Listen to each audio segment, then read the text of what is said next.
Was it elegant? Yes. Dangerous? Absolutely. Was it built with cup holders? Tragically not. What's up, YouTube friends? Today we're flying back in time to when the skies were sort of ruled by a bird so sleek, so fast, and so not designed for legroom. This makes a CRJ-200 feel spacious. Alright, enough with the jokes and off to the build. This is the Eduard's Samurai Dual Kit that comes with a Type 22 and a Type 32-0. Yes, you get to build them both, so you better make sure you like the plane. The easy way to spot the difference between the two is that one has flat wing tips and the other has foldable, rounded tips. The Mineral Spirit Oil Wash goes on top of an all-clad aqua gloss coat. I like that gloss coat a lot because there's no thinning needed and it's easy to use over the paints I like. Whenever I do seat belts, which is usually every plane, I always pre-bend them on the seat prior to painting or doing a fragile mount like you see here. Otherwise, be prepared to do some repainting and re-gluing.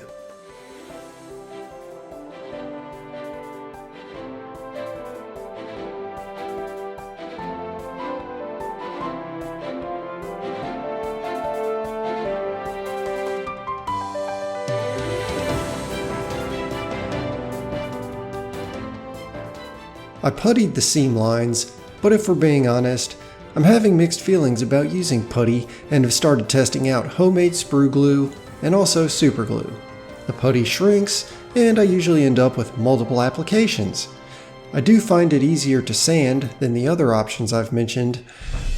Anyways, this isn't the only way to do it, and I don't bother filming the multiple rounds that it takes to make the seam invisible, so just experiment with whatever works for you.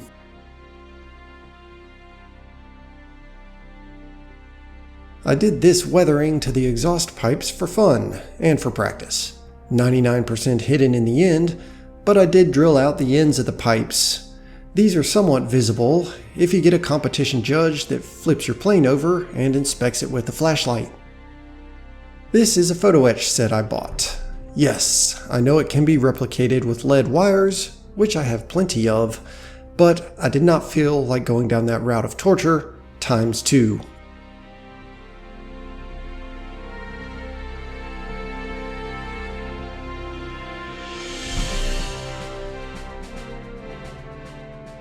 The drop tank halves come with raised lines for the welds, and after you sand off the seam, you'll have weird, inconsistent looking weld lines.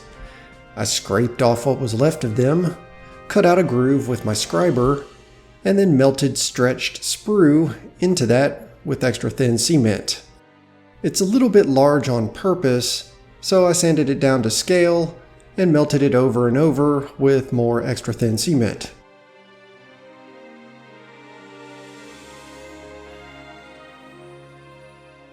The rivets were destroyed, so they needed to be re-added with the riveting tool and tape as a guide.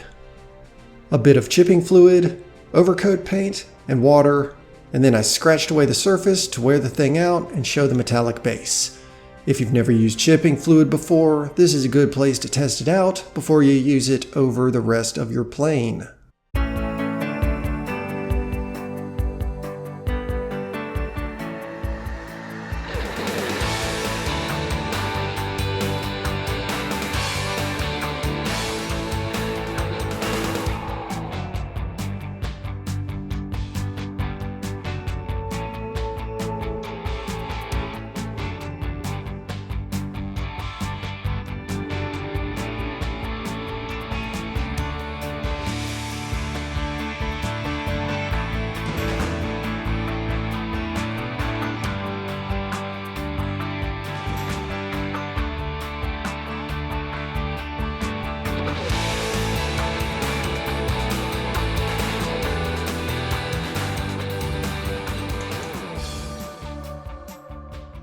Here's a before and after on each wing, with one being pre-shaded already.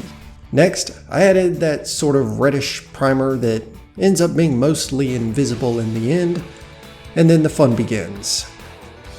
Nothing screams productive adult quite like spending 4 hours meticulously painting a replica of something that was originally coated with Dollar Tree equivalent paint and now sits at the bottom of the Pacific Ocean.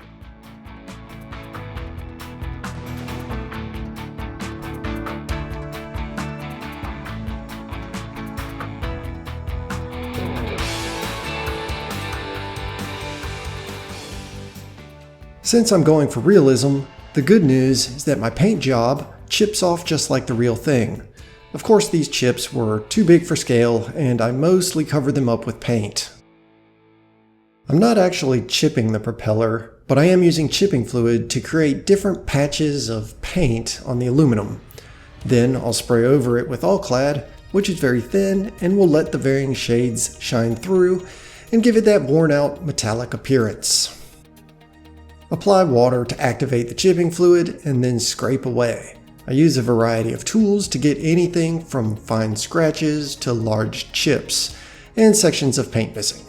Focus on the panel lines, wing root, and areas where the pilot would have to step. Then don't forget about the other painted areas of the aircraft as well.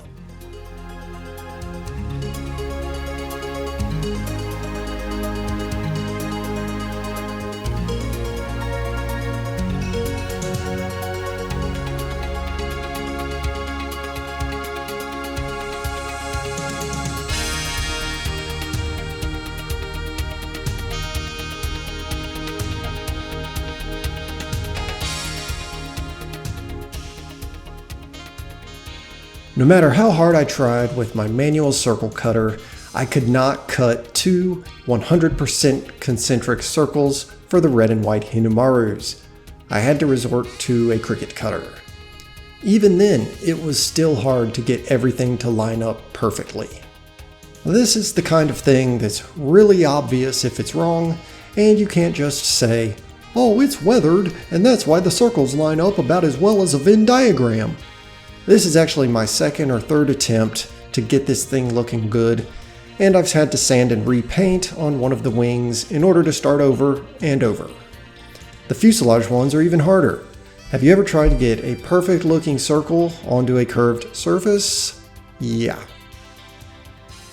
The decals went down easily with microset and microsol. I did peel back the film and was successful for the most part. This is one of those steps where you can claim that a little decal edge that's missing is due to the weathered aircraft. It's not sitting on the ocean floor yet, though, so you've got to keep most of it on there. I wait around 12 to 24 hours before attempting the peel.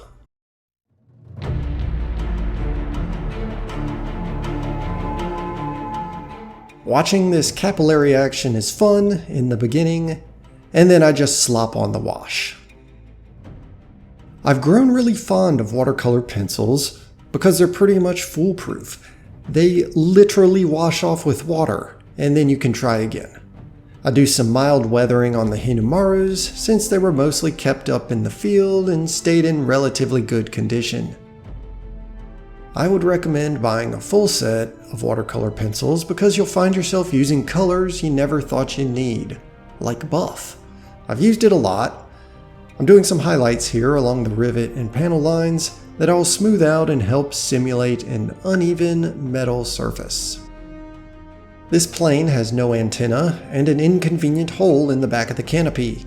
If you don't block it with something, you'll be spraying through it, making a nice green spot on the interior.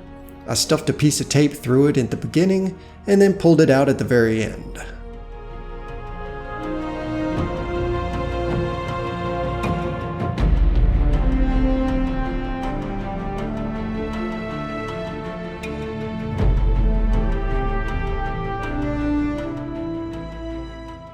The control surfaces, the ailerons and elevators, were fabric, and so I color the ribs a lighter color to simulate height, and the center area is a darker color to show the lower differing surfaces of the materials. Smooth it out with a dry brush, or sometimes a wet brush if you went too heavy.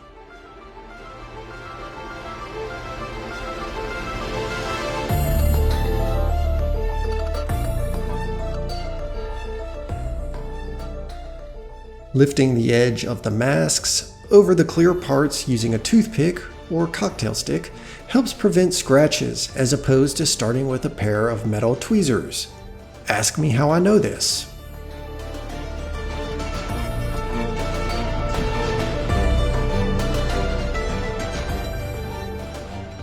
Finally, I'm finished. The model is done. The paint is uneven and chipped, kind of like it's supposed to be. And as ChatGPT would say, victory is 10% technique, 90% pretending you meant to do it that way. Thanks for watching, and I will see you on a future build, which will inevitably include the sister model to the one that I just built.